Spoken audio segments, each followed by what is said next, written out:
قربانی مخصوص جانور کو مخصوص وقت میں اللہ تعالیٰ کی رضا حاصل کرنے کی نیت سے ذبح کرنے کا نام قربانی ہے۔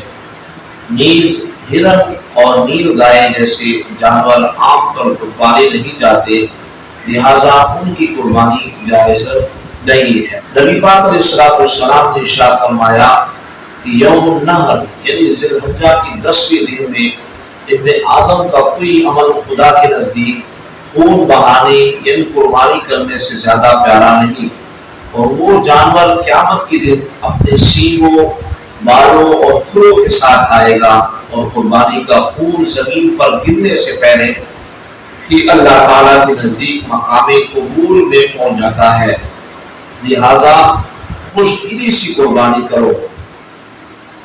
حضرت امام حسن رضی اللہ تعالیٰ عنہ سے مروی ہے کہ نبی پاک علیہ السلام نے ارشاد فرمایا کہ جس نے خوش دلی سے ثواب حاصل کرنے کی نیت سے قربانی کی، وہ قربانی آتش جہنم سے رکاوٹ بن جائے گی۔ حضرت ابن عباس رضی اللہ تعالیٰ عنہ سے روایت ہے کہ پیارے محبوب علیہ السلام نے ارشاد فرمایا کہ جو روپیہ عید کے دن قربانی میں خرچ کیا گیا اس سے زیادہ کوئی روپیہ پیارا نہیں ہے۔ حضرت زید بن ارقم رضی اللہ تعالیٰ عنہ سے مروی ہے کہ صحابہ کرام علیہم رضوان نے عرض کی، یا رسول اللہ صلی اللہ علیہ وسلم یہ قربانیاں کیا ہے؟ تو آپ علیہ السلام نے ارشاد فرمایا کہ یہ تمہارے والد ابراہیم علیہ السلام کی سنت ہے۔ لوگوں نے عرض کی، یا رسول اللہ صلی اللہ علیہ وسلم ہمارے لیے اس میں کتنا ثواب ہے؟ تو آپ نے فرمایا کہ جانور کے ہر بال کے بدلے میں نیکی ہے۔ عرض کی گئی بیر کے اون کا کیا حکم ہے؟ آپ علیہ السلام نے ارشاد فرمایا اون کے ہر بال کے بدلے میں نیکی ہے۔ اللہ اکبر، کتنا بڑا اجر ہے جو اللہ تبارک و تعالی اس قربانی کرنے والے کو عطا فرماتا ہے۔ حضرت علی رضی اللہ تعالیٰ عنہ بیان کرتے ہیں کہ نبی پاک علیہ السلام نے ارشاد فرمایا، اے لوگو قربانی کرو اور قربانی کے خون میں ثواب کی نیت کرو، کیونکہ قربانی کا خون اگرچہ زمین پر گرتا ہے لیکن وہ اللہ تعالیٰ کی حفاظت میں ہوتا ہے۔ حضرت علی رضی اللہ تعالیٰ عنہ بیان کرتے ہیں کہ پیارے محبوب علیہ السلام نے حضرت فاطمہ رضی اللہ تعالیٰ عنہ سے فرمایا، اے فاطمہ کھڑی ہو اور قربانی پر حاضر ہو، بے شک قربانی کے خون کے پہلے قطرے کے ساتھ ہی تمہارے ہر پچھلے گناہ کی مغفرت کر دی جائے گی، اور سنو قربانی کا جانور قیامت کے دن اپنے خون اور گوشت کے ساتھ لایا جائے گا، اور اس کے 70 درجے بڑھا کر تمہارے میزان میں وزن کیا جائے گا۔ قربانی کا ثبوت قرآن مجید سے فصل لربک وانحر یعنی اپنے رب کے لیے نماز پڑھو اور قربانی کرو۔ اس آیت میں وانحر کا صیغہ ہے، اور یہ ضابطہ ہے کہ جب کوئی حکم مطلق یعنی بغیر کسی قید کے ذکر کیا جائے تو اس سے وجوب مراد ہوتا ہے، لہذا معلوم ہوا کہ قربانی واجب ہے۔ قربانی کا ثبوت حدیث مبارکہ سے حضرت ابو ہریرہ رضی اللہ تعالیٰ عنہ سے مروی ہے کہ پیارے محبوب علیہ السلام نے ارشاد فرمایا، جو شخص قربانی کی استطاعت رکھتا ہو اور اس کے باوجود قربانی نہ کرے تو وہ ہرگز ہمارے عیدگاہ کے قریب نہ آئے۔ صاحب استطاعت کا قربانی نہ کرنے پر نبی پاک علیہ السلام کا اظہار ناراضگی فرمانا اس بات کی دلیل ہے کہ قربانی واجب ہے۔ قربانی کا شرعی حکم، قربانی کب واجب تو کبھی سنت، فقط سنت و نفل ہوتی ہے۔ قربانی کی مخصوص شرائط ہیں، وہ شرائط جن افراد میں پائے جائیں ان پر قربانی واجب ہے، اور جس نے ویسی قربانی کر لی حالانکہ اس پر قربانی واجب نہیں تھی اس کی قربانی نفلی قربانی کہلائے گی۔ قربانی کے وجود کی 4 شرطیں ہیں: مسلمان ہونا، عاقل و بالغ ہونا، مقیم ہونا اور مالک نصاب ہونا۔ معلوم ہوا کہ کافر، مجنون، نابالغ، مسافر اور شرعی فقیر یعنی غریب پر قربانی واجب نہیں ہے۔ کیا آپ کے پاس 7.5 تولہ سونا ہے یا 52.5 تولہ چاندی ہے موجود ہے؟ 52.5 تولے چاندی کی مالیت کے برابر روپے موجود ہے، یا پھر اتنا تجارت کا مال موجود ہے، یا اتنی مالیت کا سامان موجود ہے جو ضروریات کی زندگی سے بالکل زائد ہو؟ اگر ان سوالات میں سے کسی ایک کا بھی جواب ہاں میں ہے تو آپ پر قربانی واجب ہے۔ یعنی 7.5 تولا سونا۔ آج میری بہنیں اس بات کو غور سے سنیں اور جو بھی سنے ان بہنوں تک اس بات کو پہنچانے کی کوشش کریں کہ 7.5 تولے سونے سے زیادہ آپ کے پاس سونا ہے تو آپ پر قربانی واجب ہے۔ کوئی بتائے یا نہ بتائے آپ پر قربانی واجب ہے۔ اسی طرح 52.5 تولا چاندی موجود ہے تو پھر بھی آپ پر قربانی واجب ہے۔ اتنی رقم آپ کے پاس موجود ہے، اس لیے میں کنفرم پیسے میں نہیں بتا رہا ہوں کیونکہ 52.5 تولے چاندی کی قیمت اوپر نیچے ہوتی رہتی ہے، اس لیے آپ نے سنار سے جا کے پوچھنا ہے۔ اتنے پیسے اگر آپ کے پاس 10ویں ذی الحجہ کے دن آپ کے پاس موجود ہے تو آپ پر قربانی واجب ہے۔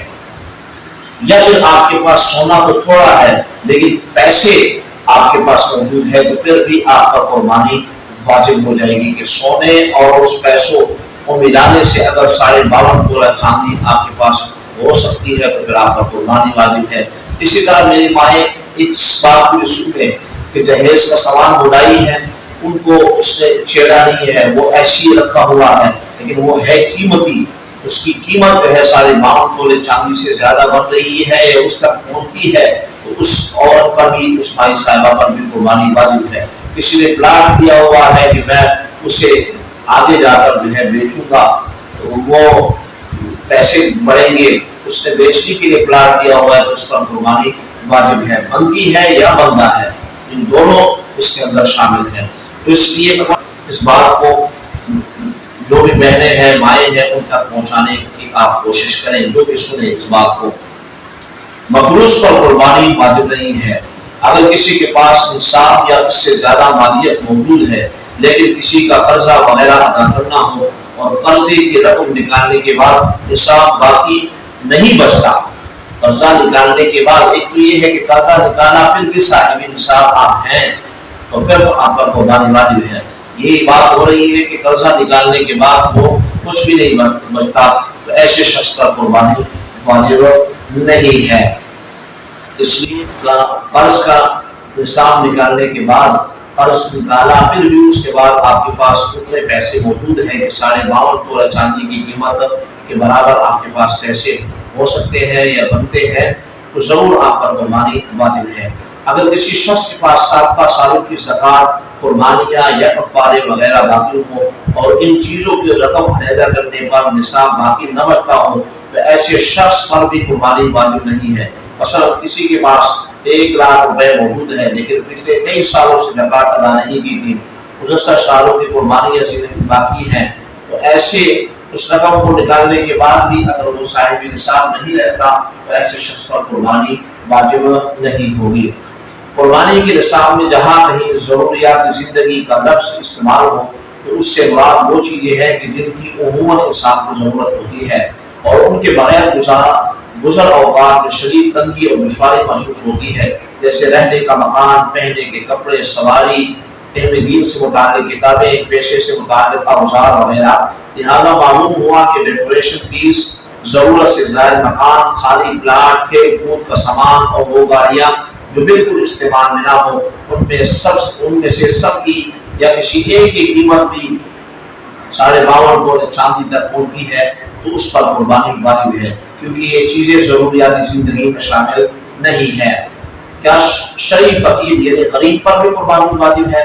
جی ہاں، اگر ایسا شخص جو مالک نصاب نہ ہو اگر وہ قربانی کی منت مان لے یا قربانی کی نیت سے کوئی جانور خرید لے تو اس پر قربانی واجب ہو جاتی ہے۔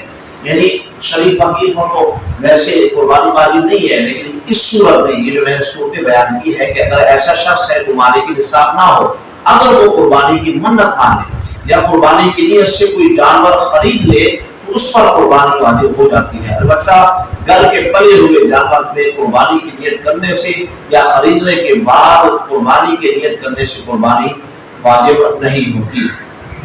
اگر کسی شخص کے پاس نصاب کے برابر سامان موجود ہو لیکن قربانی کا جانور خریدنے کے لیے نقد رقم نہ ہو تو اب بھی قربانی واجب ہے۔ یعنی رقم تو نہیں ہے لیکن سامان ہے، اس پر قربانی اس سامان کے ذریعے سے واجب ہو رہی ہے۔ ایسی شخص پر بھی قربانی واجب ہے۔ چنانچہ اگر ممکن ہو تو کسی سے قرض لے کر قربانی کر لے، پھر بعد میں لوٹا دے، یا پھر گھر کا کوئی سامان بیچ کر قربانی ادا کرے۔ اس سلسلے میں اکثر خواتین غلطی کرتی ہے کہ نصاب کے مطابق اچھا خاصا سونا موجود ہوتا ہے، جسے میں نے پہلے بیان کیا، اچھا خاصا سونا موجود ہوتا ہے لیکن نقد رقم نہ ہونے کا رونا رو کر قربانی نہیں کرتی اور یوں گنہگار ہوتی ہے۔ مسلمان ہونا، عاقل ہونا، بالغ ہونا، مقیم ہونا، صاحب نصاب ہونا، قربانی کے 3 دنوں کے کسی بھی حصے میں قربانی کی یہ شرائط در کے جس فرد میں پائی جائیں گے اس پر قربانی واجب ہوگی۔ مثلا ایک گھر کے 4 افراد ہیں، ماں، باپ، بالغ بیٹا، بیٹی، اگر کسی ایک میں بھی قربانی کی شرطیں پائی نہیں تو صرف اسی ایک پر قربانی واجب ہے، اور اگر چاروں میں یہ شرائط موجود ہیں تو چاروں پر قربانی واجب ہے۔ لہذا اس صورت میں اگر ایک ہی بکرا پورے گھر کی طرف سے قربان کر دیا جائے تو کسی بھی شخص کی قربانی ادا نہ ہوگی۔ اس لیے احتیاط کریں، جن پر بھی قربانی واجب ہے وہ خود الگ الگ قربانی کریں۔ اگر ایک پر واجب ہے تو ایک کر لیں، باقی کو بڑی ذمہ ہے، تو اس لیے ایک کی طرف سے اگر پورے گھر کو کے لیے قربانی کا ایک بکرا کیا جائے گا تو کسی کی بھی قربانی نہ ہوگی۔ اگر میاں بیوی دونوں کماتے ہوں، دونوں ہی صاحب نصاب ہو تو دونوں پر قربانی واجب ہے۔ حتیٰ کہ بیوی کماتی نہ ہو لیکن مالک نصاب ہو تو اب بھی قربانی واجب ہے، اور بیوی کی قربانی کا شوہر یا کوئی اور ذمہ دار نہیں۔ لہذا عورتوں کا یہ عذر بالکل بیکار ہے کہ ہم کیا کریں، ہمارے شوہر ہر سال خود اپنی قربانی کر لیتے ہیں، ہماری طرف سے تو قربانی کرتی ہی نہیں ہے۔ یوں ہی باپ بیٹے سے مل کر کماتے ہیں، باپ بیٹے سب مل کر کماتے ہیں تو ہر وقت پر اپنا ذاتی نصاب دے کے جو مالک کے نصاب ہو اس پر قربانی واجب ہے۔ اس لیے عورتوں کو چاہیے کہ وہ سونا ان کے پاس موجود ہے تو وہ سونا بیچ کر جو ہے اپنی قربانی کرے، یہ نہ کہے کہ شوہر کرے گا میری طرف سے۔ بھئی قبر میں آپ نے خود اپنے اس کا حساب دینا ہے، اور آپ کا حساب نہیں دے گا، ٹھیک ہے نا۔ اس دن تو یوم یفر المرء من اخیہ وامہ وابیہ وصاحبتہ وبنیہ لکل امرئ منہم یومئذ شأن یغنیہ۔ اس دن تو کیا ہوگا، افراتفری ہوگی، ماں باپ ایک دوسرے کے بیٹا سب ایک دوسرے سے بھاگ رہے ہوتے ہیں، کوئی کسی کا بوجھ اٹھانے کے لیے تیار نہیں ہوگا۔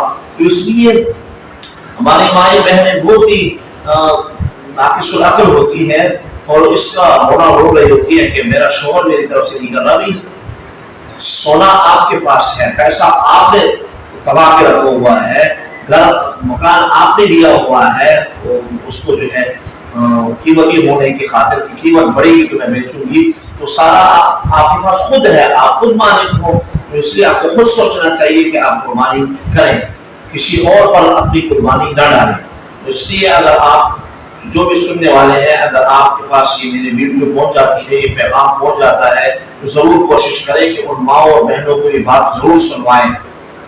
اگر ماں باپ پر قربانی واجب تھی اور اولاد نے ان کی طرف سے بغیر اجازت جانور قربان کر دیا تو یہ قربانی ادا نہیں ہوگی، ٹھیک ہے نا۔ پوچھنا ضروری ہے، پوچھے بغیر جو ہے آپ قربانی نہیں کر سکتے۔ یوں ہی والدین اگر بیٹے یا بیٹی کی طرف سے بلا اجازت قربانی کر دی تو اب بھی یہی حکم ہے، کیونکہ قربانی ایک مالی عبادت ہے اور اس کے لیے بالغ افراد سے اجازت شرط ہے، بالغ افراد سے اجازت شرط ہے۔ ہاں اگر کسی بالغ نے اپنی مالی عبادت کے معاملے کسی کے سپرد کیے ہوئے ہیں، مثلا بیٹا باہر ملک میں ہے اور اس کے گھر والے ہر سال زکوٰۃ و فطرہ اور قربانی کا اہتمام کر دیتے ہیں اور یہ بات بیٹے کو معلوم ہے تو اب قربانی جائز ہوگی۔ اب اگرچہ واضح طور پر اجازت نہ ہو لیکن بیٹے کا گھر والوں کو اپنے مالی معاملات طے کرنے کا اختیار سونپنا ہی اجازت اور کہلائے گا۔ قربانی کا وقت 10 ذی الحجہ کی شروع صادق سے 12 ذی الحجہ کے غروب آفتاب تک ہے۔ البتہ پہلے دن شہر میں قربانی کے لیے یہ شرط ہے کہ پورے شہر میں کم از کم کسی ایک جگہ نماز عید ادا ہو چکی ہو۔ چنانچہ نبی پاک علیہ السلام کا فرمان ہے کہ عید الاضحیٰ کے روز جو کام ہم سب سے پہلے کرتے ہیں وہ نماز عید ہے، پھر ہم واپس لوٹتے ہیں تو قربانی کرتے ہیں۔ پس جس نے نماز سے پہلے قربانی کی تو وہ اس کے گھر والوں کی گوشت ہے، اس کا قربانی سے کوئی تعلق نہیں ہے۔ تو اس نے کوشش کرے عید کی نماز اگر شہر میں ہو گئی ہے، کہیں بھی ہو گئی ہے تو پھر آپ قربانی کر سکتے ہیں، ورنہ آپ کی قربانی ادا نہیں ہوگی۔ عید الاضحیٰ کے پہلے دن قربانی سب سے افضل ہے، دوسرے دن اس سے کم اور تیسرے دن سب سے کم درجہ ہے۔ لہذا جانور کی قیمت اور کسائی کی اجرت میں کمی پر نگاہ رکھتے ہوئے جانور کی خریداری یا ذبح کرنے کے معاملے کو تیسری دن تک مؤخر کرنے کے بجائے پہلے دن کے برکات سے فیضان ہونے کے لیے اپنے سعادت تصور کریں، یعنی پہلے دن کر دیا کریں، پیسوں سے بچنے کی کوشش نہ کریں۔ عید الاضحیٰ کا چاند نظر آنے سے لے کر قربانی ہونے تک اپنے بال اور ناخن کاٹنے سے رکے رہنا اور پھر قربانی کے بعد انہیں کاٹنا ایک مستحب عمل ہے، یعنی کریں گے تو ثواب ملے گا، لیکن یہ فرض یا واجب نہیں ہے۔ لہذا ان 10 دنوں میں بال ناخن کاٹنے سے قربانی کی ادائیگی پر کوئی فرق نہیں پڑے گا۔ جس شخص پر قربانی واجب نہ ہو وہ اگر قربانی کا ثواب حاصل کرنا چاہے تو اسے چاہیے کہ بال اور ناخن والا یہ عمل کرے، انشاءاللہ تعالی قربانی کا ثواب ملے گا۔ لیکن یاد رہے کہ 40ویں دن ناخن یا غیر ضروری بال کاٹنا واجب ہے، لہذا اگر ناخن یا غیر ضروری بال بڑے ہوں اور عید الاضحیٰ کے 10 دنوں میں وہ 40واں دن مکمل ہو جائے تو اب انہیں کاٹنے ورنہ گنہگار ہوگا۔ شرعی اعتبار سے قربانی کے جانور 3 قسم کے ہیں، بکری، گائے، اونٹ۔ ان تینوں قسموں میں ان کی انواع بھی داخل ہیں، جیسے چنانچہ نر، مادہ، خصی اور غیر خصی جانور سب کا حکم یکساں ہے، یعنی ان سب کی قربانی ہو سکتی ہے۔ یوں ہی بھینس کی قربانی بھی شرعاً بالکل جائز ہے۔ نیز بکری کی قربانی افضل ہے، لیکن بکرا اگر خصی ہو تو یہ بکری سے بھی افضل ہے، اور سب سے کم درجہ خصی غیر خصی بکرے کا ہے۔ بکری کی عمر کم از کم 1 سال ہو، گائے کی 2 سال ہو اور اونٹ کی کم از کم 5 سال ہو، کیونکہ نبی پاک علیہ السلام کا فرمان ہے کہ صرف مسنہ یعنی 1 سال کی بکری، 2 سال کی گائے اور 5 سال کی اونٹ کی قربانی کرو۔ ہاں اگر تم پر دشواری ہو تو 6 ماہ کا دمبا یعنی مینڈا ذبح کر لو۔ حضرت بقیہ رضی اللہ تعالیٰ عنہ فرماتی ہیں کہ نبی پاک علیہ السلام نے ارشاد فرمایا کہ اللہ تعالیٰ کے نزدیک زیادہ پسندیدہ قربانی وہ ہے جو زیادہ مہنگی ہو اور زیادہ فربہ ہو، یعنی صحت مند ہو۔ یحییٰ بن سعید رضی اللہ تعالیٰ بیان کرتے ہیں کہ میں نے ابو امامہ بن سہل رضی اللہ تعالیٰ سے سنا کہ مدینہ منورہ میں ہم قربانی کے جانور کو خوب موٹا کرتے اور سب مسلمانوں کا یہی معمول تھا۔ مسافر پر قربانی کا مسئلہ، اول یاد رکھیں کہ جو شخص اپنے شہر کے حدود سے 92 کلومیٹر دور اس ارادے سے نکل جائے کہ 15 دن سے پہلے واپس آ جائے گا، ایسا شخص شرعی مسافر کہلاتا ہے۔ اگر یہ عید کے دنوں 3 دنوں میں مسافر رہا تو اس پر قربانی واجب نہیں ہے، چاہے یہ شخص کروڑوں کی مالیت رکھتا ہو۔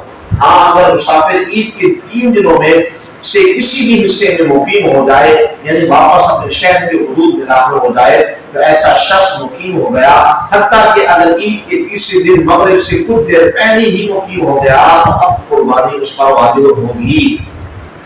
قربانی واجب تھی لیکن قربانی نہ کر سکا، قربانی واجب تھی لیکن قربانی نہ کر سکا، حتیٰ کہ قربانی کے دن گزر گئے تو اب جانور کی قیمت یا علاقے میں اجتماعی قربانی میں فی حصہ کی جتنی قیمت رائج ہو اتنی قیمت صدقہ کرے۔ اگر پچھلے سال کی قضا قربانی اس سال کرنا چاہتا ہے تو جائز نہیں ہے، بلکہ اس کے لیے بھی وہی حکم ہے کہ جانور یا فی حصے کی قیمت غریب کو صدقہ کرے۔ اگر قربانی کا جانور ذبح نہ کیا اور قربانی کے دن گزر گئے تو وہ جانور کسی غریب کو صدقہ کر دے۔ اگر قربانی کا ایام گزرنے کے بعد اس جانور کو ذبح کر دیا تو گوشت کے ساتھ اتنی رقم بھی صدقہ کرے جتنی اس کے ذبح کرنے کی وجہ سے قیمت میں کمی واقع ہوئی ہے۔ اگر پاکستان یا کسی ایسے ملک سے جہاں ابھی عید نہ آئی ہو سعودیہ میں کسی کو قربانی کا وکیل بنا دیا، مثلا بیٹے نے باپ سے کہا کہ سعودیہ میں پہلے دن میری طرف سے قربانی کر دے تو یہ قربانی ادا نہ ہوگی، کیونکہ جب عید کا دن ہی نہیں آیا تو بیٹے پر قربانی واجب ہی نہ ہوئی اور وقت سے پہلے قربانی کرنے سے واجب ادا نہیں ہوتا۔ اسی طرح اگر سعودیہ سے عید کے 4تھے دن باپ نے پاکستان میں بیٹے سے کہا کہ میں قربانی نہ کر سکا تم میری طرف سے کر دو تو یہ قربانی بھی ٹھیک نہیں ہے، کیونکہ باپ پر قربانی قضا ہو چکی ہے اور قضا کی صورت میں جانور یا جانور کی قیمت صدقہ کرنا واجب ہے۔ اس بات کو غور سے اپنے ذہن کے اندر بٹھا لیں، ٹھیک ہے نا۔ وہاں پہلے دن 3 دن گزر چکے ہیں، 4تھا دن ہے اور یہاں تیسرا دن ہے، تو اب اس کی تو قربانی گزر گئی ہے، اب وہ کیسی یہاں پاکستان والے کو فون کر کے کہے کہ میری طرف سے قربانی کر دے، کیونکہ اب اس کو جو ہے وہ قیمت صدقہ کرنا ہوگی، اور یہاں بیٹے کے لیے تو ایک دن آخری باقی ہے، بیٹے نے اگر نہیں کی تو وہ کر سکتا ہے لیکن باپ نہیں کر سکتا، ٹھیک ہے نا۔ اسی طرح پہلے وہاں ایک دن پہلے عید ہے اور یہاں بیٹا یا باپ جو ہے وہ باہر والے کو فون کرتا ہے کہ میری طرف سے وہاں قربانی کر دو، وہاں بڑی برکت ہوگی، بڑی عزت ہوگی۔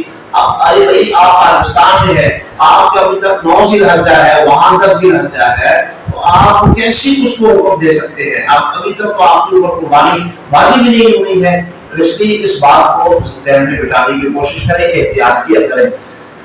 جس جانور کی ناک کٹی ہو، جو انڈا یا کھانا ہو، جس کی پیدائشی طور پر دونوں یا ایک کھان نہ ہو، جس جانور کا کان تہائی 1/3 سے زیادہ کٹا ہو، جس جانور کی دم تہائی 1/3 سے زیادہ کٹی ہو، جس جانور کی چکی تہائی 1/3 سے زیادہ کٹی ہو، اتنا لنگڑا جو قربان گاہ تک اپنے پاؤں سے نہ جا سکے، ایسے جانور کی قربانی جائز نہیں۔ ہاں اگر کان، دم یا چکی وغیرہ تہائی تک کٹی ہو تو قربانی جائز ہے، اور اگر کان چھوٹے ہوں تو حرج نہیں ہے۔ قربانی کے جانور میں عمر کا اعتبار ہے، دامتوں کا نہیں۔ قربانی کے جانور میں دامتوں کا کوئی اعتبار نہیں ہے، عمر کا اعتبار ہونا چاہیے۔ عمر پوری ہے، دانت نکلے ہوں، گر گئے ہوں، تو اس میں کوئی مسئلہ نہیں ہے۔ لہٰذا اگر یقین سے معلوم ہے کہ بکرا پورے 1 سال کا ہے یا گائے پوری 2 سال کی ہے، لیکن اگر اگلا ایک یا دونوں دانت نہیں ہے تو ایسا جانور اگر چارہ کھا سکتا ہو تو اس پر قربانی اس کے ذریعے سے جائز ہے۔ ہاں اگر جانور اپنی عمر کے لحاظ سے پورا ہو لیکن دانت ٹوٹ گئے ہو یا بالکل نکلے ہی نہ ہو تو ایسے کیڑے جانور کی قربانی جائز نہیں ہے۔ جس جانور کی پیدائشی سینگ نہ ہو، جس جانور کی پیدائشی سینگ نہ ہو، ایسے جانور کی قربانی جائز ہے۔ اور اگر سینگ کا کنارہ ٹوٹ گیا ہو یا آدھا ٹوٹ گیا ہو، حتیٰ کہ سینگ پورا ٹوٹ گیا ہو لیکن اس کی جڑ باقی ہو، یعنی سینگ اگنے کا مقام سلامت ہو، تو ایسی جانور کی قربانی بھی جائز ہے۔ معلوم ہوا کہ وہ جانور جس کے سینگ طرح کیے گئے ہوں ان کی قربانی میں شرط حرج نہیں ہے۔ ہاں اگر سینگ اگر جڑ کے مقام سے ٹوٹ گیا کہ گڑا پڑ گیا تو اس کی قربانی جائز نہیں، لیکن اگر وہ گڑا یا زخم بن گیا کہ اب معلوم ہی نہیں ہوتا تو اب اس کی قربانی جائز ہے۔ اگر جانور کی زبان کٹی ہو لیکن وہ چارہ کھا سکتا ہو تو اس کی قربانی جائز ہے، ورنہ نہیں۔ جس بکری کا ایک تھن کٹ گیا ہو یا خشک ہو گیا ہو تو ایسے جانور کی قربانی جائز نہیں ہے۔ جس گائے کے 2 تھن کٹ گئے ہو یا خشک ہو گئے ہو تو اس کی قربانی بھی جائز نہیں ہے۔ جس جانور میں اس حد تک جنون ہو کہ وہ چارہ نہ چکتا ہو اس کی قربانی بھی جائز نہیں ہے۔ کمیٹی پر قربانی کا مسئلہ، کمیٹی ڈالتے ہیں، بہت سارے ساتھی کمیٹی انہوں نے ڈالی ہوتی ہے، تو اس مسئلے کو غور سے سنیں، اور جو بھی سن رہے ہیں ان کے ساتھی اگر انہوں نے بھی کمیٹی ڈالی ہوئی ہے، میں نے بہت دیکھا ہے کہ کمیٹی ڈال رہے ہوتے ہیں، اس مسئلے کو آپ ذہن کے اندر بٹھائیں، دوسروں تک پہنچانے کی کوشش کریں۔ کمیٹی پر قربانی کا مسئلہ، اگر اتنی کمیٹیاں بڑھ چکے ہو کہ جس کی مالیت 52.5 تولہ چاندی کی نصاب تک پہنچتی ہو تو اس صورت میں قربانی واجب ہے۔ اگرچہ کمیٹی ملنے میں ابھی آپ وقت باقی ہے، لیکن اتنی کمیٹی آپ دے چکے ہو کہ وہ 52.5 تولہ چاندی کی قیمت تک وہ پہنچ رہی ہے، اور ان دنوں میں 10، 11، 12 یہ 3 دن آ چکے ہیں اور آپ کے پاس اتنی کمیٹی آپ دے چکے ہیں اور اتنے پیسے آپ کے پاس موجود ہے تو آپ پر قربانی واجب ہے۔ ٹھیک ہے، یوں ہی اگر کسی کو مقروض قرض دیا ہے اور قرض کی مالیت نصاب تک پہنچی ہو اور قرض لینے والے شخص اقرار بھی کرتا ہو کہ ہاں میں نے تمہارا قرض اٹھانا ہے لیکن تھوڑی مہلت مانگتا ہے یا عید کے بعد واپسی کا وعدہ کرتا ہوں، تو اب بھی قرض دینے والے شخص پر قربانی واجب ہے۔ اگر اس کے پاس رقم ہے تو اس سے قربانی کرے، ورنہ جسے قرض دیا ہوا ہے اس سے کم از کم قربانی کی رقم کا مطالبہ کرے۔ اگر اتنی رقم مل جائے تو ٹھیک ہے، ورنہ قربانی واجب نہیں ہے۔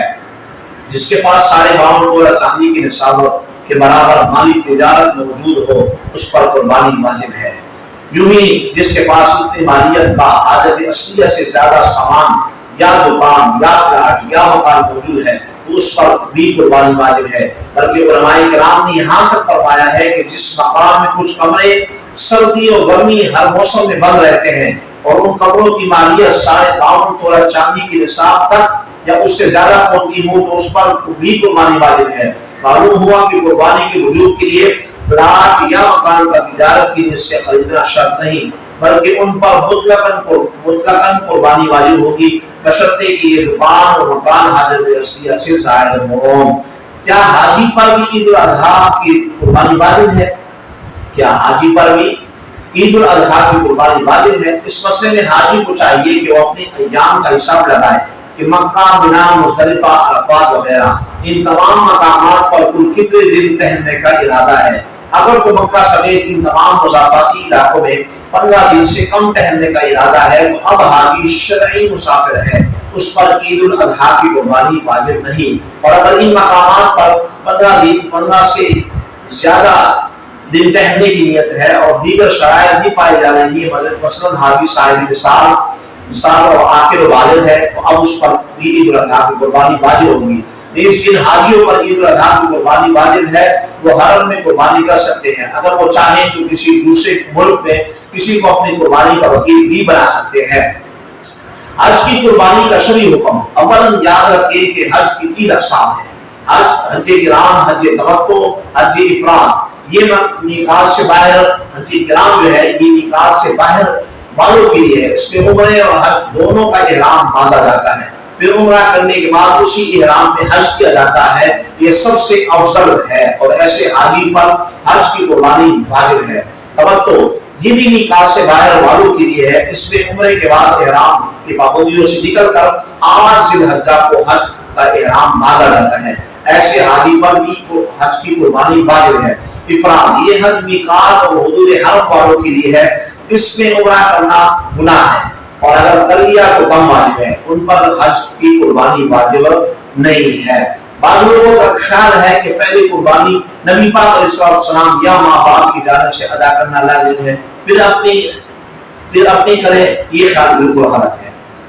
ٹھیک ہے، شریعت کی جانب سے ایسا کوئی مطالبہ نہیں، بلکہ اصل یہ ہے کہ اگر قربانی واجب ہو رہی ہے تو اپنی طرف سے کرنا ضروری ہے، پھر اگر استطاعت ہو تو نبی پاک علیہ السلام یا والدین کی جانب سے بھی قربانی کر دیں، لیکن اپنا واجب چھوڑ کر کسی اور کی طرف سے جو ہے قربانی کرنا یہ اپنے آپ کو گناہ میں ڈالنے کی مترادف ہے۔ یعنی آپ گناہ گار ہوں کہ قربانی آپ پر واجب ہے اور آپ کہہ رہے کہ پہلے تو نبی پاک علیہ السلام یا والدین کی طرف سے کر دیا جائے، تو یہ نہیں، ایسا مسئلہ نہیں ہے، آپ اس بات کو اپنے ذہن کے اندر بٹھا لیں۔ کثیر احادیث سے ثابت ہے کہ نبی پاک علیہ السلام نے اپنے تمام گھر والوں کی جانب سے ایک بکری ذبح فرمائی، اس سے کچھ لوگوں نے یہ غلط نتیجہ اخذ کیا، یعنی ایک بکری ذبح کی، اس سے کچھ لوگوں نے نتیجہ جو ہے وہ غلط اخذ کیا کہ ایک بکرا اگر پورے گھر والوں کی طرف سے قربان کر دیا جائے تو یہ جائز ہے۔ حالانکہ یہ خیال بالکل غلط ہے، کیونکہ علماء احناف کے نزدیک اس طرح کی تمام احادیث کا درست مطلب یہ ہے کہ بکری یا مینڈی کی قربانی سے ایک فرد کی جانب سے کی گئی تھی، لیکن اس کا ثواب کثیر افراد کو حصہ کرنا جائز ہے۔ لیکن ثواب تو کر سکتے ہیں، لیکن قربانی ایک بکری کی قربانی ایک ہی فرد کی طرف سے کی جائے گی۔ 2 افراد نے ایک بکرا خریدا اور دونوں نے اس کی قربانی اپنی طرف سے منسوخ کی، یعنی یہ نیت کی کہ یہ بکرا ہم دونوں کی طرف سے قربان ہے، تو دونوں میں سے کسی کی قربانی ادا نہیں ہوگی۔ البتہ یوں ہو سکتا ہے کہ 2 یا 3 افراد پیسے ملا کر ایک بکرا لائیں اور کسی ایک کی طرف منسوخ کریں، دونوں کی طرف نہیں، ایک کی طرف منسوخ کریں کہ یہ قربانی فلاں کی طرف سے ہے، تو اب جس کی طرف منسوخ کی جائے اگر اس پر قربانی واجب کی تو اس کی طرف سے وہ واجب ادا ہو جائے گا۔ معلوم ہوا کہ جانور کی قیمت میں چاہے کتنی ہی افراد شریک ہو جائے، لیکن قربانی میں چھوٹا جانور کسی ایک کی طرف سے اور بڑا جانور زیادہ سے زیادہ 7 افراد کی طرف سے کی جا سکتی ہے اس کے اندر قربانی۔ اگر کوئی شخص عید الاضحیٰ میں قربانی کرنے کے بجائے اتنی قیمت کسی غریب کو صدقہ کر دے تو کیا یہ درست ہے؟ ایسا شخص اگر غریب ہے یعنی اس پر قربانی واجب ہے تو اسے قربانی ہی کرنا ہوگی، اس کے بغیر اس کا واجب ادا نہیں ہوگا، اور لاکھوں روپے غربا میں تقسیم کر دیں۔ اور اگر یہ شخص شریف فقیر ہے اور قربانی کے بجائے اتنی رقم صدقہ کرنا چاہتا ہے تو اس کے لیے بھی افضل یہی ہے کہ صدقہ کرنے کے بجائے جانور قربان کرے، کیونکہ نبی پاک علیہ السلام کا فرمان ہے کہ جو روپیہ عید کے دن قربانی میں خرچ کیا گیا اللہ کو اس سے زیادہ کوئی بھی روپیہ پیارا نہیں ہے، وہ سب سے زیادہ پیارا وہ روپیہ ہوتا ہے جو قربانی کے جانور پر خرچ کیا جائے، قربانی کے لیے خرچ کیا جائے۔ بکرا قسطوں پر اور تول کر خریدنے کا مسئلہ۔ قربانی کے جانور میں اصل یہ ہے کہ وہ اپنی عمر کے حساب سے پورا ہو، یعنی اونٹ 5 سال، گائے 2 سال، بکری 1 سال۔ اس کے علاوہ جانور میں کوئی ایسا عیب موجود نہ ہو جس کے بغیر شرعاً اس کی قربانی ناجائز ہوتی ہو۔ اگر یہ دونوں شرائط موجود ہے تو اب چاہے جانور تول کر خریدا جائے یا قسطوں پر، بہرحال قربانی جائز ہوگی۔ ہمارے بعض مسلمان بھائی بہن اپنے یا گھر والوں کے نفس کی پیروی میں دکھاوے کے طور پر بڑا جانور لاتے ہیں، اس پر خوب فخر کیا جاتا ہے، تعریفیں سمیٹی جاتی ہیں، دوسروں کو نگاہ حقارت سے دیکھا جاتا ہے۔ یہ سب حرام و گناہ کبیرہ اور کثیر سرمایہ خرچ کرنے کے باوجود قربانی کے ثواب کو ضائع کرنا ہے۔ قرآن مجید میں ہے اے ایمان والو اپنے صدقات کو احسان جتا کر اور اذیت پہنچا کر اس شخص کی طرح ضائع مت کرو جو لوگوں کے دکھاوے کے لیے مال خرچ کرتا ہے۔ بعض غیر خصی بکروں سے سب بدبو آتی ہے تو ان کی قربانی شرعاً جائز ہے، لیکن گوشت کھانے کے سلسلے میں 2 صورتیں ہیں۔ چنانچہ صاحب بارش شریف فرماتے ہیں کہ جو بکرا خصی نہیں ہوتا وہ اکثر پیشاب پینے کا عادی ہوتا ہے، اس میں ایسی سخت بدبو پیدا ہو جاتی ہے کہ جس راستے سے بھی گزرتا ہے وہ راستہ کچھ دیر کے لیے بدبودار ہو جاتا ہے۔ اس کا حکم یہ ہے کہ اگر اس کے گوشت سے بدبو دور ہو گئی ہو تو کھا سکتے ہیں، وگرنہ اس کے گوشت کا کھانا مکروہ و ممنوع ہے۔ قربانی کے ساتھ عقیقہ یہ بھی بہت اہم مسئلہ ہے، اس کو ذرا غور سے سنیں۔ اگر گائے یا اونٹ وغیرہ بڑا جانور قربان کیا جائے تو اس کے کسی حصے میں عقیقہ کی نیت میں کر سکتے ہیں۔ اس صورت میں 7 حصوں میں سے لڑکے کے لیے 2، لڑکی کے لیے 1 حصہ ہے، اور اگر چاہیں تو ایک حصہ بھی ایک لڑکے اور لڑکی کے عقیقہ کی نیت سے بھی کر سکتے ہیں۔ یہ یاد رہے کہ پیدائش کے 7ویں دن عقیقہ کرنا سنت ہے، لیکن پوری زندگی میں جب چاہے کر سکتے ہیں۔ حدیث میں ہے کہ جب قدرت لگنے کے باوجود اپنے بچے کی جانب سے عقیقہ نہ کیا جائے اور وہ بچپن میں مر جائے تو وہ بچہ بروز قیامت اپنے والدین کی شفاعت نہیں کر سکے گا۔ اللہ اکبر۔ اس لیے اس مسئلے کو غور سے سنیں، ٹھیک ہے۔ رات میں قربانی 10 ذی الحجہ کے بعد دونوں راتوں میں قربانی جائز ہے، مگر رات میں قربانی کرنا مکروہ ہے۔ یاد رہے کہ یہ کراہت اس صورت میں ہے جبکہ روشنی اتنی ناکافی ہو کہ رگوں کے صحیح طور پر کرنے کا معاملہ مشتبہ ہو جائے۔ چنانچہ اگر تیز روشنی میں ذبح کیا جائے تو کوئی کراہت نہیں۔ یوں ہی اگر رات میں کم روشنی کے باوجود صحیح طور پر ذبح کیا تو اب بھی اس جانور میں کوئی کراہت نہیں ہے، اور اگر کراہت ہے بھی تو فعل میں کراہت ہوگی، وہ بھی صرف ترجیحی ہے۔ قربانی سے قبل جانور سے نفع اٹھانا، ذبح کرنے سے پہلے جانور کا دودھ نکالنا، اپنے استعمال کے لیے بال یا اون کاٹنا، اس پر سوار ہونا، سامان لانا، کرائے پر دینا، ہر کسی بھی طرح سے نفع اٹھانا شرعاً مکروہ اور ممنوع ہے۔ چنانچہ اس کے ذریعے جتنی بھی قیمت حاصل ہو اسے صدقہ کرنے کا حکم ہے۔ نیز جانور دودھ والا ہو تو ٹھنڈا پانی لگا کر دودھ خشک کرنے کی کوشش کی جائے، ورنہ دودھ نکال کر صدقہ کرنا ضروری ہوگا، یہ نہیں کہ وہ دودھ آپ پی لیں یا اس کو بیچ دیں، ٹھیک ہے۔ اس مسئلے کو غور سے سنیں، دودھ بیچنے والے بھی اور دودھ پینے والے بھی، ٹھیک ہے، اس کو صدقہ کرنا ضروری ہوگا، غریب کو دینا ضروری ہوگا، اگر نہیں دیں گے تو پھر آپ گناہگار ہوں گے، ٹھیک ہے۔ ذبح سے حلال ہونے کی 5 شرطیں۔ نمبر 1، ذبح کرنے والا عاقل سمجھدار ہو۔ ہاں اگر چھوٹا بچہ ذبح کرنا جانتا ہو تو اس کی قدرت رکھتا ہو تو اس کا ذبیحہ حرام ہے۔ ذبح کرنے والا مسلمان ہو یا اہل کتاب میں سے مثلا عیسائی وغیرہ، کیونکہ مشرک اور مرتد کا ذبیحہ حرام ہے، مردار ہے۔ نیز علماء کرام فرماتے ہیں کہ فی زمانہ اہل کتاب کا ذبیحہ نہ کھایا جائے، ان سے بھی احتیاط بہتر ہے۔ نمبر 3، اہل اللہ کے ناموں میں سے کسی نام سے ذبح کرے، مثلا اللہ اکبر یا الرحمن اللہ اکبر ذبح۔ نمبر 4، بسم اللہ اللہ اکبر۔ یہ ساری باتیں جو ہے اس کو چاہیے کہ اس ایسے الفاظ زبان سے ادا کرے۔ ذبح کرتے وقت غیر اللہ کا نام نہ لیا جائے۔ جس جانور یہاں بھی غور سے کرنا چاہیے، کئی لوگوں کے ذہنوں میں ہوتا ہے کہ یہ غوث پاک کے نام سے ہے، نام سے ہوتا ہے نا، ذبح کرتے وقت تو اللہ کا نام ہی لیا جاتا ہے نا۔ اگر ذبح کرتے وقت عین اس وقت جب چھری چل رہی ہے اس وقت اگر کوئی غوث پاک یا کسی کا نام لے گا اللہ کے علاوہ تو پھر وہ جانور حرام ہوگا، وگرنہ اگر ذبح کرتے وقت اللہ کا نام لیا جا رہا ہے لیکن ثواب پہنچانے کے لیے غوث پاک کا نام لیا جائے کہ ثواب ہے ان کو پہنچا رہا ہوں، صرف ذبح کرتے وقت اللہ کا نام اس نے لیا، بسم اللہ اللہ اکبر، تو وہ جانور حرام نہیں ہے بلکہ حلال ہے، اور جو حرام سمجھتا ہے تو وہ جو ہے گناہگار ہے، اسے حساب دینا ہوگا۔ ذبح کرتے وقت غیر اللہ کا نام نہ لیا جائے۔ نمبر 5، جس جانور کو ذبح کیا جائے وہ وقت ذبح زندہ ہو، اگرچہ اس کی زندگی کا تھوڑا ہی حصہ باقی رہ گیا ہو۔ ذبح کے بعد خون نکلنا یا جانور میں حرکت پیدا ہونا اس لیے ضروری ہے تاکہ اس کے ذریعے جانور کا زندہ ہونا معلوم ہو جائے۔ اگر اچھی طرح ذبح کرنا جانتا ہو تو بہتر و افضل ہے کہ اپنا قربانی کا جانور خود ذبح کیا جائے۔ ابو داؤد کے اندر روایت ہے کہ بے شک نبی پاک علیہ السلام نے 2 سینگ والے چتکبرے مینڈے ذبح کروائے، تکبیر پڑھی اور اللہ کا نام ذکر کیا اور آپ نے اپنے پیر کو ان کے پہلو پر رکھا۔ لیکن جو شخص ذبح کرنے کی ہمت نہ رکھتا ہو یا صحیح طرح ذبح نہ کر سکتا ہو تو دوسرے کو اجازت دے، مگر اس صورت میں بہتر یہ ہے کہ وقت قربانی وہ خود حاضر ہو اور اس قصائی کو بھی کہے کہ بھئی زبان سے پڑھ بسم اللہ اللہ اکبر، ٹھیک ہے نا، اور خود بھی وہ پڑھے جتنے لوگ وہاں پر موجود ہیں۔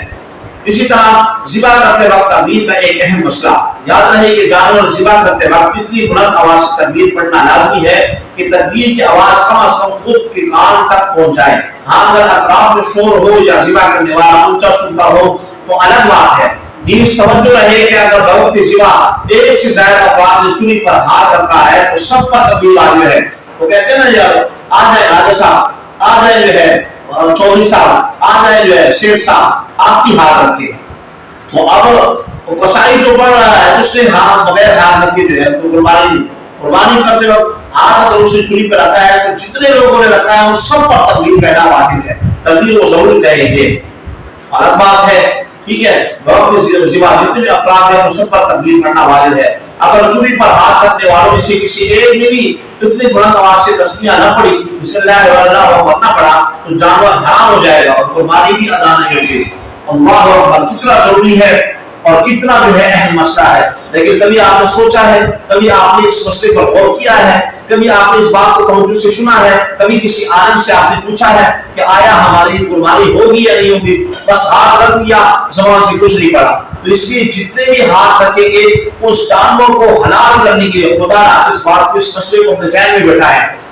جانور پر ہاتھ چوری پر ہاتھ رکھا ہے تو آپ بھی ضرور پڑھیں، بھلے آپ شیخ ہے چودھری ہے جو بھی ہے، آپ اپنے زبان سے ادا کریں، مگر نہ وہ جانور حرام ہوگا، وہ قربانی بھی ادا نہیں ہوگی۔ اس مسئلے کو لوگوں تک پہنچائیں، اس مسئلے کو لوگوں تک جو ہے ضرور ان کو سنوائیں کہ آیا آپ کی قربانی صحیح ہے یا نہیں ہے۔ کتنے لگے قبضے سے جانور حلال ہوگا؟ ذبح کے سلسلے میں کاٹی جانے والے لگے 4 ہیں، حلقوم یعنی سانس کی نالی، منی کھانے پینے کی نالی، ودجین خون کی 2 نالیاں۔ جانور کے حلال ہونے کی شرط یہ ہے کہ ان میں سے 3 لگے مکمل طور پر کٹ جائیں یا چاروں کا اکثر حصہ کٹ جائے، چنانچہ اگر 2 لگے کٹ گئی یا چاروں کا آدھا یا تھوڑا تھوڑا حصہ کٹ گیا تو جانور حرام ہوگا۔ نیز عوام میں مشہور یہ بات بالکل غلط اور خلاف شرع ہے کہ اونٹ کو 3 جگہ سے کاٹا جائے، یہ بھی بہت عجیب بات ہے۔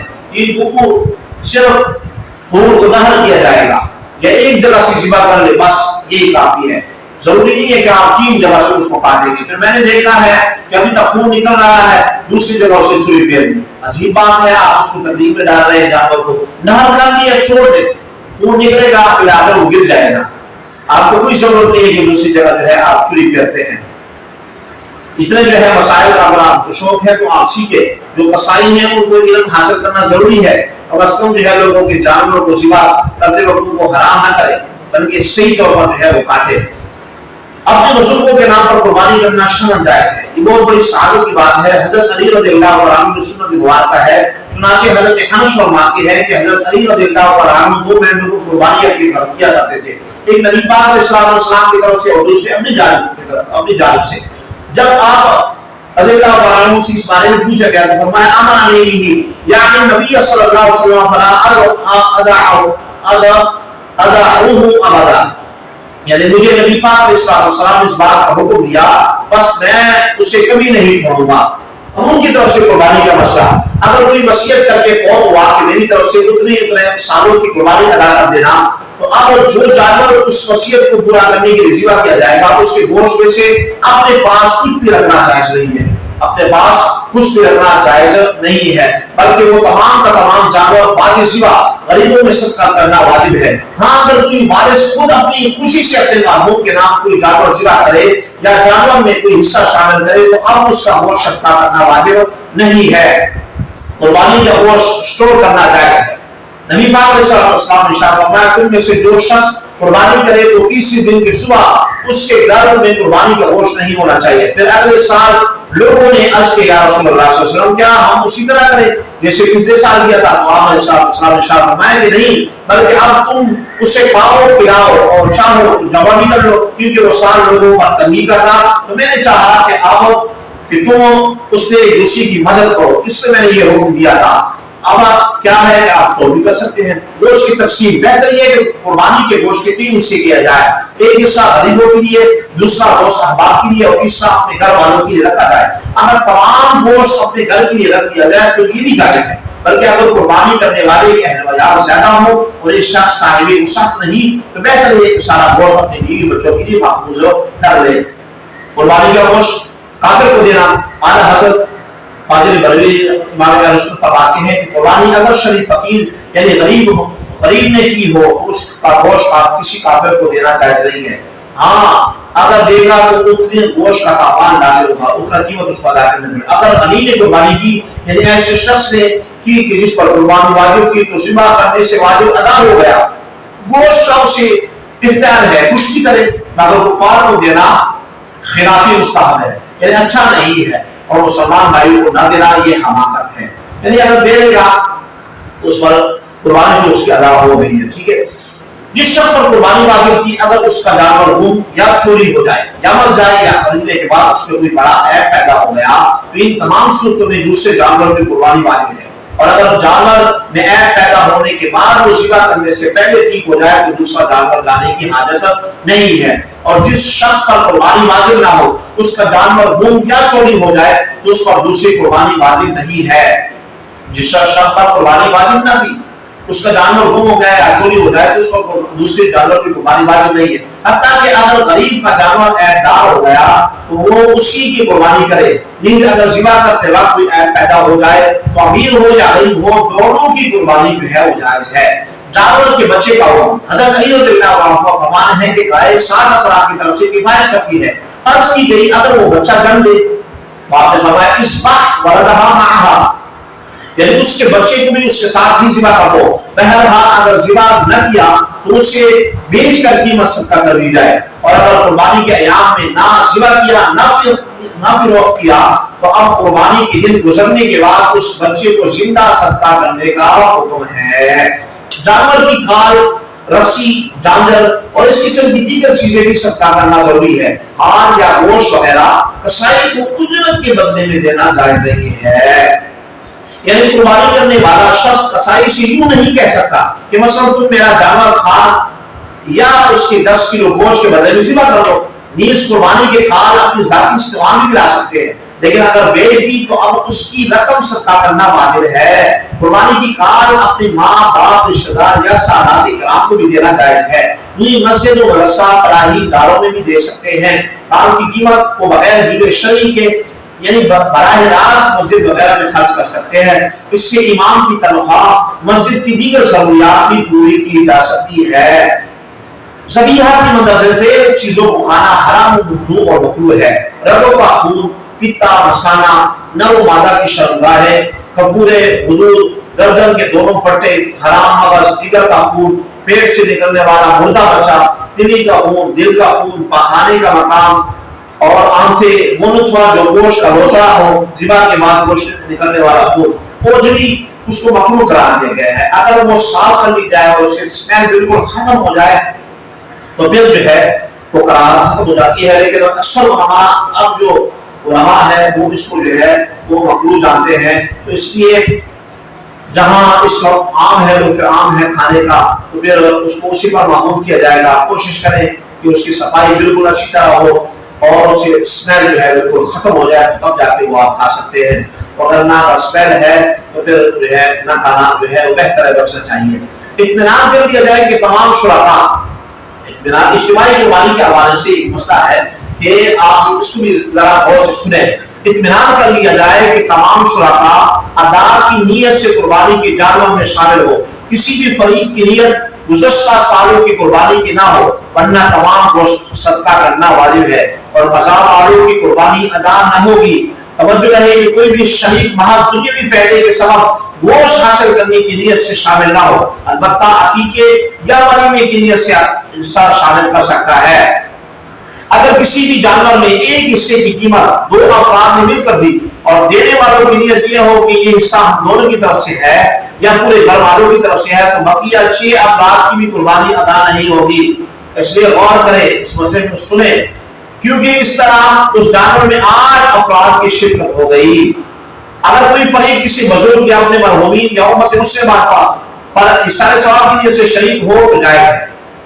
7 سے کم افراد شریک ہو تو جتنے نے شرکت کی گوشت کے بھی اتنے حصے کیے جائیں گے۔ مثلا 5 افراد ہے تو ایک حصے کی نیت سے شریک ہو، اب گوشت کے ساتھ نہیں بلکہ 5 حصے کر کے ایک کا حصہ 5 شرکاء میں تقسیم کیا جائے گا۔ اجتماعی قربانی والا ادارہ شرکاء سے ان جانوروں کی قیمت خریدنے کے علاوہ ٹرانسپورٹ، چارہ پانی کا خرچہ، کسائی کی اجرت وغیرہ علیحدہ سے طلب کرے، یعنی وہاں سے نہیں نکالے گا۔ اجتماعی قربانی کی صورت میں کن شرکاء کا خون کا کون سا جانور ہے یہ متعین اور واضح ہونا ضروری نہیں۔ لہٰذا مثلا اگر 21 افراد نے 3 گائے میں شرکت کی، اپنے رقوم جمع کروائے لیکن یہ معلوم نہیں کہ شریک کو کون سی گائے میں حصہ ملے گا، تو اس صورت میں تمام کی قربانی جائز ہوگی۔ لیکن بہتر یہ ہے کہ جتنے افراد اس گائے میں شریک ہوں انہیں رسید کے ساتھ ایک مخصوص نمبر دے کر وہی نمبر ان کے جانور پر لگا دیا جائے۔ اگر شرکاء سے حاصل کردہ رقم کے مقابلے میں جانور سستا خریدا گیا تو ہر شریک کے جتنے پیسے باقی بچے انہیں واپس دیے جائے۔ البتہ اگر حصے کی رقم پوری اختیار کے ساتھ جمع کروائی ہو تو اب واپس کرنا ضروری نہیں ہے۔ ایک جانور میں جتنے افراد شریک ہو ان میں ہر ایک کا حصہ برابر اور وزن کے ساتھ دیا جائے گا۔ کسی بھی شریک کا اپنے کم حصے پر راضی ہونا شرعاً درست نہیں ہے، یعنی کوئی شریک یہ نہیں کہہ سکتا کہ اگر مجھے میرے حصے کا گوشت کم دیا گیا ہے تو میں نے یہ دیگر افراد کو استعمال کیا، بلکہ اس فریق کو اپنے حصے کے مطابق گوشت لینا ضروری ہے۔ ہاں، اپنا حصہ وصول کرنے کے بعد وہ جس کو دینا چاہے دے سکتا ہے، ٹھیک ہے۔ اس وزن کی مشقت سے بچنے کے لیے یہ طریقہ اختیار کیا جا سکتا ہے کہ تمام شرکاء کسی دوسرے شخص کو اپنے اپنے حصوں کا مالک بنا دے، اب وہ شخص جسے چاہے جتنا چاہے اندازے سے یا تول کر دے دے۔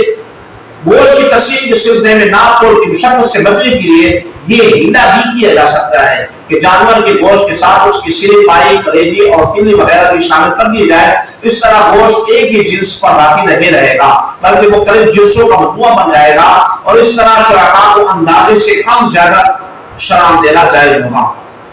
یاد رہے کہ اجتماعی قربانی کی صورت میں ایک جانور کا گوشت دوسرے جانور کے ساتھ ہرگز نہ ملایا جائے۔ لیکن اگر گوشت کی تقسیم باقاعدہ تول کر کی جا رہی ہو تو اس صورت میں بھی جانور کی دل، کلیجے اور سرے، پائے وغیرہ تمام شرکاء کو پیش کر دیا جائے، پھر وہ باہمی رضامندی کے ساتھ اپنے درمیان مرضی سے تقسیم کر لے۔ اجتماعی قربانی کا اہتمام کرنے والا ادارہ جانور کے تمام شرکاء سے اجازت لیے بغیر اس کی سرے، پائے یا کھائے جانے والے دیگر اعضاء اپنے پاس نہیں رکھ سکتا۔ نیز اجتماعی قربانی کا اہتمام کرنے والا ادارہ شرکاء سے ان کے جانور کی کھال جبرن نہیں لے سکتا۔ چنانچہ اگر کوئی شریک کھال کے کسی دوسری جگہ دینا چاہتا ہے تو ادارے پر لازم ہے کہ وہ کھال بیچ کر اس شریک کے حصے کے مطابق اسے رقم دے کر واپس کر دے۔ تکبیر تشریق کے وسائل: اللہ اکبر، اللہ اکبر، لا الہ الا اللہ، اللہ اکبر، اللہ اکبر وللہ الحمد۔ یہ عبارت تکبیر تشریق کہلاتی ہے۔ 9 ذی الحجہ کی فجر سے 13 ذی الحجہ کی عصر تک ہر فرض نماز جو امام مسجد کے ساتھ پڑھی گئی ہو اس میں مقتدی اور امام کا ایک مرتبہ بلند آواز سے پڑھنا واجب ہے اور 3 بار پڑھنا افضل و مستحب ہے۔ یہ تکبیر سلام پھیرنے کے فوراً بعد واجب پڑھنا واجب ہے، لہٰذا سلام پھیرنے کے بعد اگر نمازی مسجد سے باہر نکل گیا یا کلام کر دیا جان بوجھ کر یا برے سے تو اس پر تکبیر واجب نہیں۔ تکبیر تشریق شہر میں رہنے والے ایسے مرد پر واجب ہے جو مقیم ہو یعنی مسافر نہ ہو۔ معلوم ہوا کہ مسافر، دیہاتی، عورت اور تنہا نماز پڑھنے والے شخص پر تکبیر واجب نہیں ہے۔ اللہ اکبر، اللہ اکبر، لا الہ الا اللہ، اللہ اکبر، اللہ اکبر وللہ الحمد۔ اگر مسافر، دیہاتی یا عورتیں وغیرہ ایسی امام کے پیچھے نماز پڑھیں جو شہر میں مقیم ہو، تو ان سب پر تکبیر واجب ہے۔ 9 تا 13 ذی الحجہ ان 5 دنوں میں کوئی بھی اور قضا نماز پڑھی تو اس کے اس کی تکبیر واجب نہیں. اس طرح ان 5 دنوں میں جو نماز قضا ہوئی اسے بعد میں ادا کیا تو اس کی بھی تکبیر واجب نہیں. امام اگر مسافر ہو اور مقتدی مقیم ہو تو اب صرف مقتدی پر تکبیر واجب ہے. جس کی کچھ رکعتیں باقی رہ گئی ہوں وہ سلام پھیر کر تکبیر کہے. امام تکبیر کہنا بھول جائے تب بھی مقتدی پر تکبیر کہنا واجب ہے. فرمان رسول صلی اللہ علیہ وسلم مجھے اللہ تعالیٰ پر گمان ہے کہ عرفہ یعنی 9 ذی الحجہ کا روزہ 1 سال پہلے اور 1 سال بعد کے گناہ مٹا دیتا ہے. ام المؤمنین حضرت عائشہ صدیقہ طیبہ طاہرہ رضی اللہ عنہا فرماتی ہے کہ پہلے عمر علیہ السلام نے فرمایا عرفہ کے روزے کو 1000 دن کے برابر بتاتے. نبی کریم صلی اللہ علیہ وسلم کا فرمان ہے عرفہ یعنی 9 ذی الحجہ سے بڑھ کر کوئی ایسا دن نہیں جس میں اللہ اپنے بہت سے بندوں کو آگ سے آزاد کرے. اب تعالیٰ اس دن بہت ہی قریب ہوتا ہے. پھر فرشتوں پر فخر کرتا ہے, کہتا ہے کہ یہ لوگ کیا چاہتے ہیں. ایک سال بھر کے تمام دنوں سے زیادہ 9 ذی الحجہ کو گناہگار بخشے جاتے ہیں. اللہ تعالیٰ اس دن حاجیوں کے علاوہ دیگر بندوں کو بھی بخشتا ہے.